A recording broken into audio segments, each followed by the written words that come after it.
Hello बच्चों, आज की इस वीडियो में हम कूलम्स लॉ और उससे रिलेटेड कुछ एग्जाम्पल क्वेश्चन करेंगे। उससे पहले हम कूलम लॉ को थोड़ा एक बार रिवाइज कर लेते हैं। Coulomb's law state that the force of attraction repulsion between the two stationary point charges is directly proportional to the product of magnitude of the two charges and second inversely proportional to the square of the distance between them. This force act along the line joining the two charges.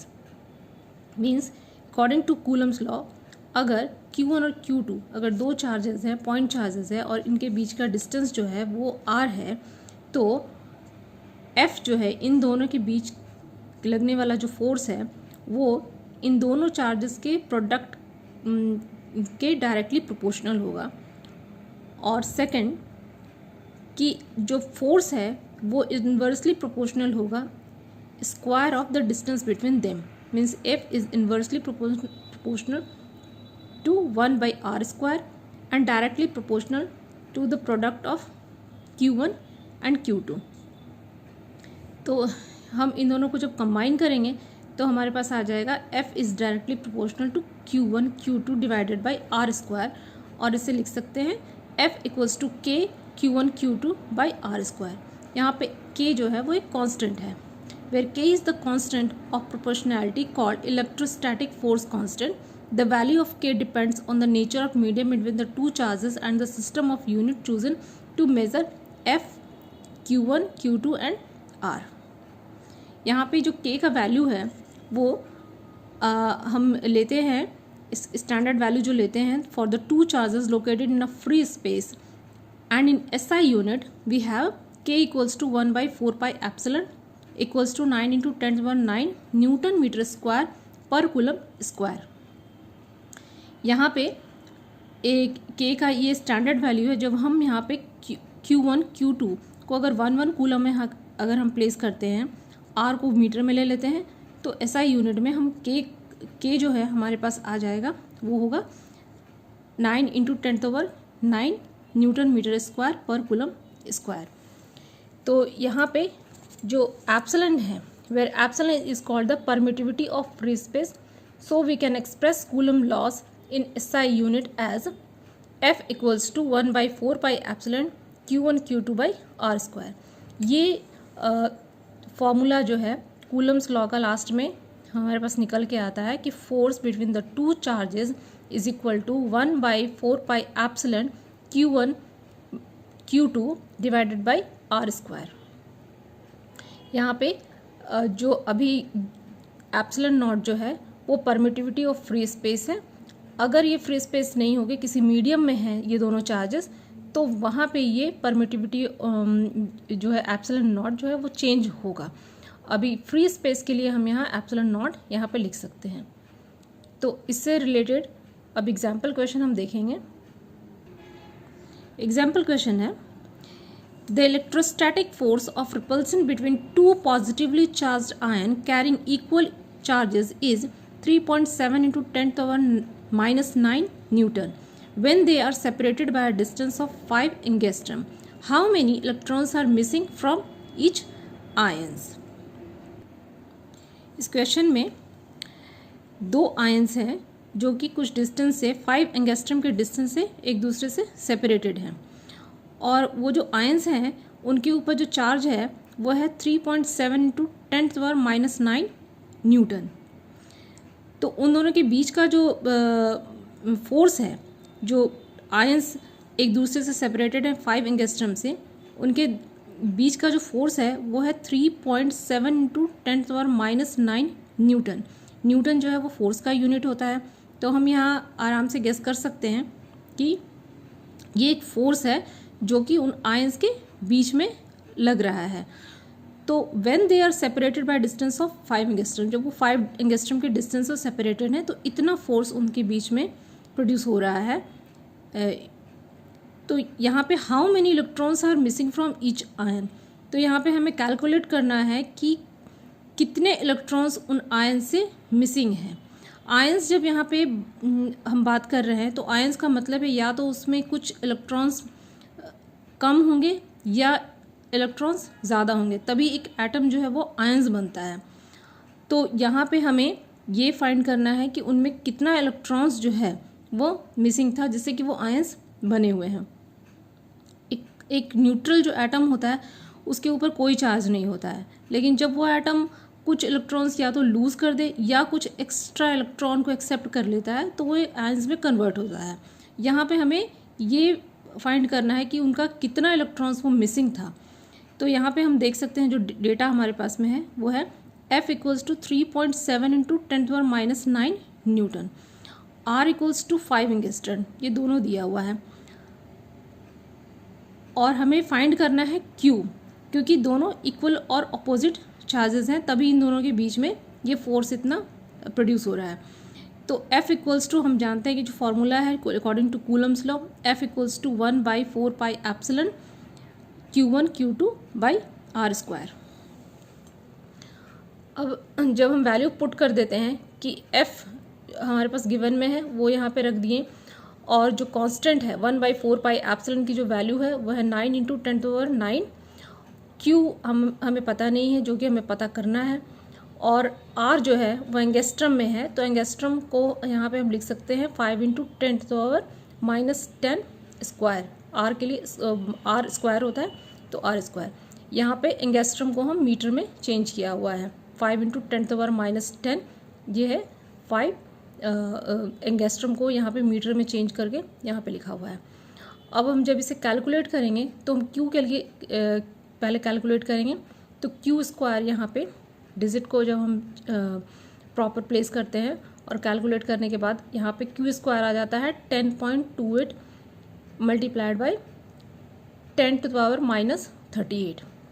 अब Q यहाँ पे हम निकाल देंगे तो Q आ गया, इसका over root ले लेंगे तो Q आएगा 3.2 इंटू 10⁻⁻19 कूलम। कूलम जो है वो चार्ज का यूनिट है, तो यहाँ पे चार्ज के लिए हम लिख देंगे ये कूलम। तो यहाँ पे ये चार्ज है जो कि इतने फोर्स को जनरेट कर रहा है, जो इतना फोर्स बना रहा है। अब इतना ये टोटल चार्ज है, पर हमें फाइंड करना है इलेक्ट्रॉन्स। तो इलेक्ट्रॉन्स जो है उसके ऊपर में जो 1 इलेक्ट्रॉन के ऊपर में चार्ज होता है वो हमें पता है 1.6 into 10⁻⁻19 coulomb of charge in 1 electron होता है। तो अगर इसे हम 1.6 इंटू 10⁻⁻19 कूलम से अगर हम डिवाइड कर दें तो हमें निकल जाएगा n means number of electrons. तो अगर हम डिवाइड करते हैं तो आ गया 2, मीन्स यहाँ पे 2 इलेक्ट्रॉन्स जो है उन आयन के ऊपर में 2 इलेक्ट्रॉन्स जो है वो मिसिंग है। तो यही हमें फाइंड करना था कि कितने इलेक्ट्रॉन्स आयन से मिसिंग है, तो 2 इलेक्ट्रॉन्स जो है वो मिसिंग है। आई होप आपको ये कैलकुलेशन समझ में आ गया होगा। अब हम नेक्स्ट एग्जाम्पल करेंगे। हमारा नेक्स्ट एग्जाम्पल क्वेश्चन है, a free pith ball A of 8 gram carries a positive charge of 5 into 10⁻⁸ coulomb. What must be the nature and the magnitude of charge that should be given to a second pith ball B fixed 5 centimeter below the former ball so that the upper ball is stationary? इस question में एक pith ball है 8 ग्राम का। Pith ball कहने का मतलब है कि ये नॉन कंडक्टिंग एक टाइप का बॉल होता है, छोटा सा बॉल है इस तरह का। पिथ बॉल A है और इसमें जो चार्ज है वो है 5 इंटू 10⁻⁸ कूलम ऑफ चार्ज इसके अंदर है। और यहाँ पे क्वेश्चन ये है कि इसके नीचे what must be the nature of magnitude of that charge should be given to a second pith ball B के ऊपर कितना चार्ज होना चाहिए जो कि 5 सेंटीमीटर के डिस्टेंस से इसे सेपरेटेड है, वो नीचे की तरफ है, जिससे कि ये जो पहला वाला बॉल है वो स्टेशनरी रह सके। ये 2 बॉल हैं, अब दोनों के ऊपर में ऑपोजिट चार्ज है। ऑपोजिट मीन्स कि पहला इसके ऊपर में पॉजिटिव चार्ज है और सेकंड बॉल के ऊपर में हमें चार्ज अभी पता नहीं है कि पॉजिटिव है या नेगेटिव है, ये भी पता करना है। तो सबसे पहले जब हम बॉल A को देखते हैं तो इसके ऊपर में चार्ज हमें पता है जो कि गिवन है, दिया हुआ है 5 इंटू 10⁻⁸ कूलम, और इसके ऊपर में कुछ इसका वेट होगा। सपोज करते हैं कि इसका वेट जो है वो m1g है, तो वेट की वजह से वो नीचे की तरफ आना शुरू करेगा।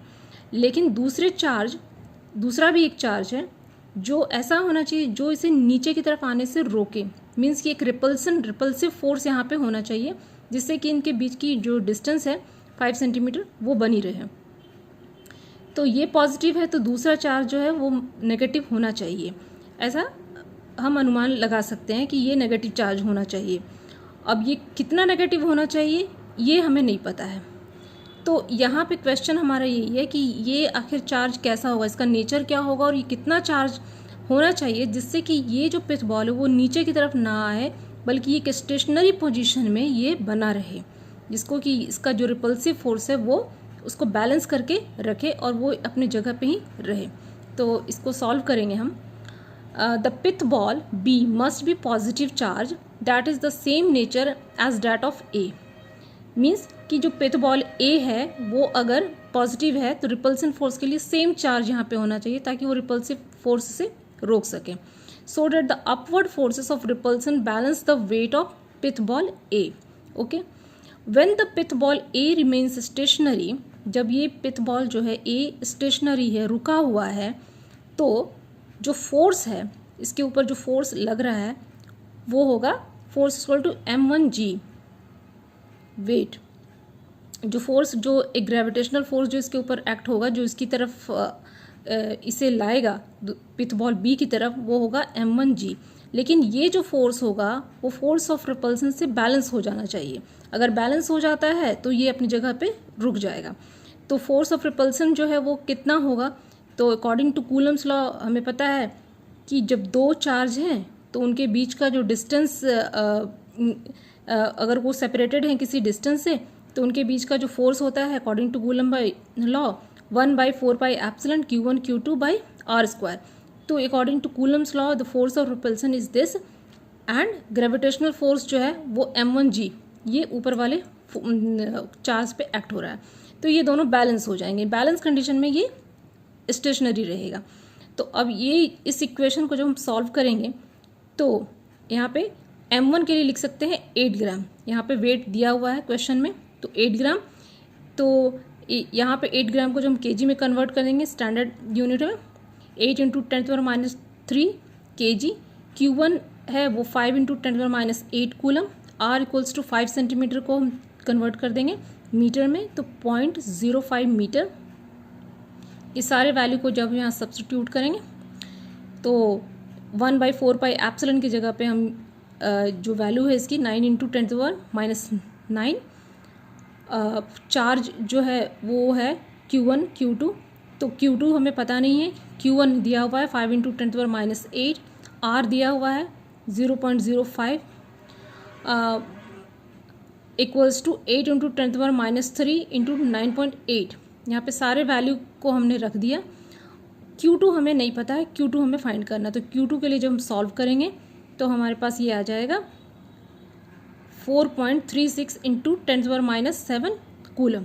और एक ये पॉजिटिव चार्ज होगा जो कि पहले ही हमने एक लॉजिक से इसको समझ लिया है कि ये पॉजिटिव है तो ये फोर्स ऑफ रिपल्सन चाहिए तो यहाँ पे पॉजिटिव चार्ज ही होगा तो इसलिए ये पॉजिटिव होगा।